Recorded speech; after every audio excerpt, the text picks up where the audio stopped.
नमस्कार.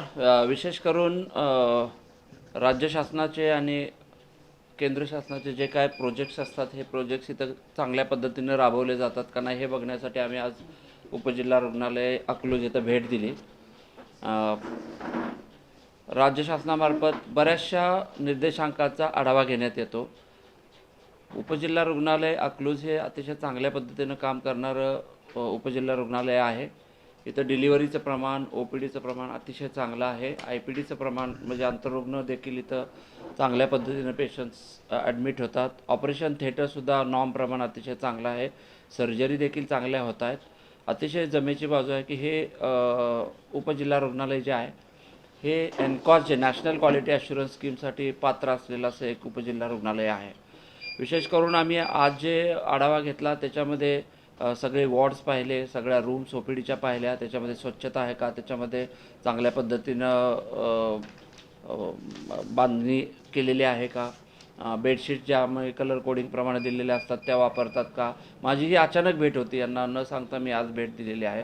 सकाळी आकस्मिक भेट दिलेली आहे. सकाळी 6 वाजता मी पुण्यातून निघालो आणि डायरेक्ट मी इथे येऊन तपासणी करतो आहे.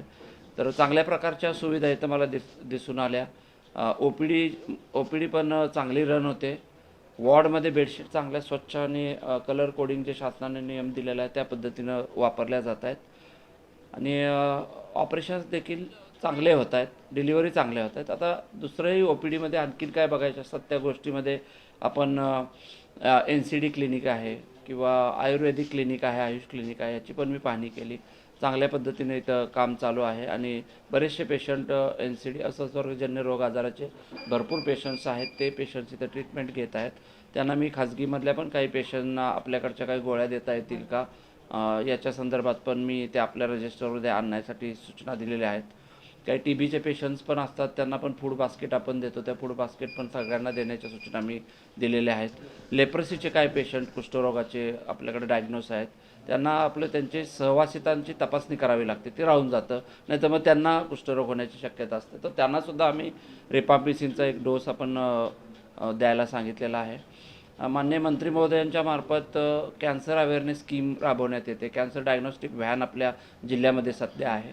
त्याच्यामध्ये 3 प्रकारच्या कॅन्सरवरती आपण काम करतो किंवा डायग्नोसिस करतो. कॅन्सर पेशंटची लिस्ट देखील इथं मी पाहिली उपलब्ध आहे आणि त्या पेशंटना आपल्याला किमोथेरपी, रेडिओथेरपी किंवा काय ऑपरेटिव्ह असेल ते देखील करायच्या सूचना आपण दिलेल्या आहेत. इथं एक सुश्रुत नावाचा प्रोग्राम पण आपला गव्हर्नमेंटचा जे म्हणजे डिजिटलाइज झालं पाहिजे सगळं रेकॉर्ड, तशा पद्धतीनं हे रुग्णालयसुद्धा चांगल्या पद्धतीनं करतं आहे.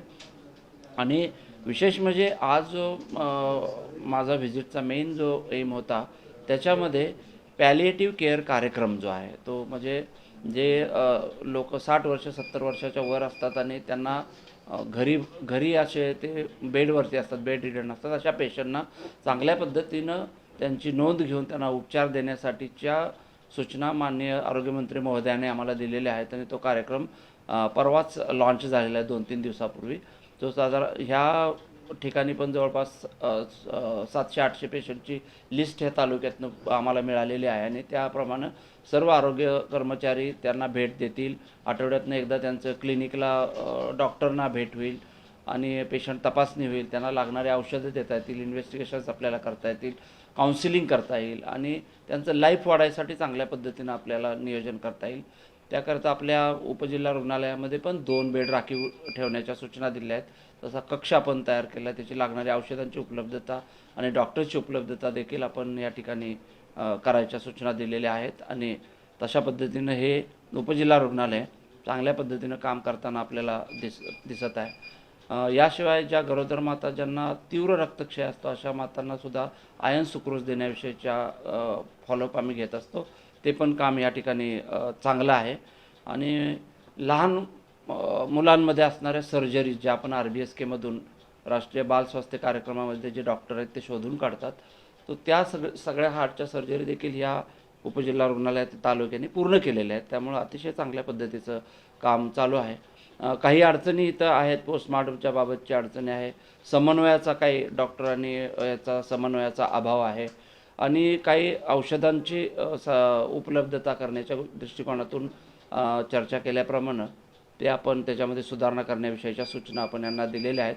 निश्चितपणे पुढच्या काळामध्ये काही अडचण येणार नाही आणि ग्रामीण रुग्णालय, उपजिल्हा रुग्णालय चांगल्या पद्धतीनं काम करून लोकांची सेवा करण्याच्या भावनेतून कार्यरत राहील अशा पद्धतीच्या सूचना मी त्या सगळ्यांना दिलेल्या आहेत. सोनोग्राफी मशीन आता सध्या चालू आहे आणि लॅब टेक्निशियन पण आपल्याकडं HLLचा पण आहे आणि रेग्युलरचा पण आहे. तसं काय अडचण यायला नाही पाहिजे, परंतु तशी काय अडचण असेल तर ती मी सॉल्व्ह करून देतो. की अधिकाऱ्यांच्या उपस्थितीत पोस्टमॉर्टम सगळी होतात, पण त्याला जो सहाय्यक असतो त्याचं काय प्रशिक्षण जर कमी असेल तर त्याच्यासाठी आपण मेडिकल कॉलेज किंवा जिल्हा रुग्णालयामार्फत त्यांचं प्रशिक्षण करून पुढं त्यांना पण थोडंसं आपण चांगल्या पद्धतीने करण्याविषयीच्या सूचना देऊया. सर, इथून माग आपण कधी भेट दिली होती हॉस्पिटलला?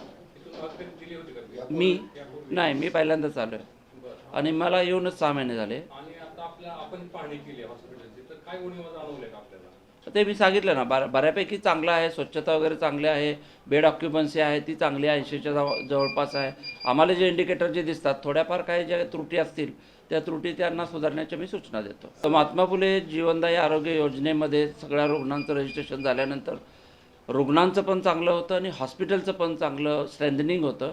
सो त्या संदर्भात त्यांना सूचना दिल्यात आणि इथून पुढच्या सगळ्या केसेस ज्या आहेत त्या त्यांना महात्मा फुले जीवनदायी आरोग्य योजनेमध्ये हे करण्यासाठी सूचना दिल्या. मी MSCBशी समन्वय ठेवायला सांगतो. तसं तर व्हायला नाही पाहिजे, कारण महाराष्ट्रात पुढं तसं होत नाही. जर का तसं होत असेल तर त्यांनी MSCBशी समन्वय ठेवून असं आणि निधी आला की आपण देतो लगेच. शासनाकडून निधी आला की लगेच आपण देतो. आता आपण सोडलेले आपण निधी. साधारण 8-9 महिने झाले ह्या हॉस्पिटलमध्ये डेंटिस्ट नाही आहेत, तर ते रुग्णांचे हाल होतात. त्याविषयी आपण काय माहिती घेतली? NHM मधून आपण भरणार आहे. पोस्ट डिक्लेअर करायला सांगितले, तर माझी चर्चा झाली डिस्ट्रिक्ट हेल्थ ऑफिसरना. ते ॲडव्हर्टाईज करून सिव्हिल सर्जन दोघांची पोस्ट भरली.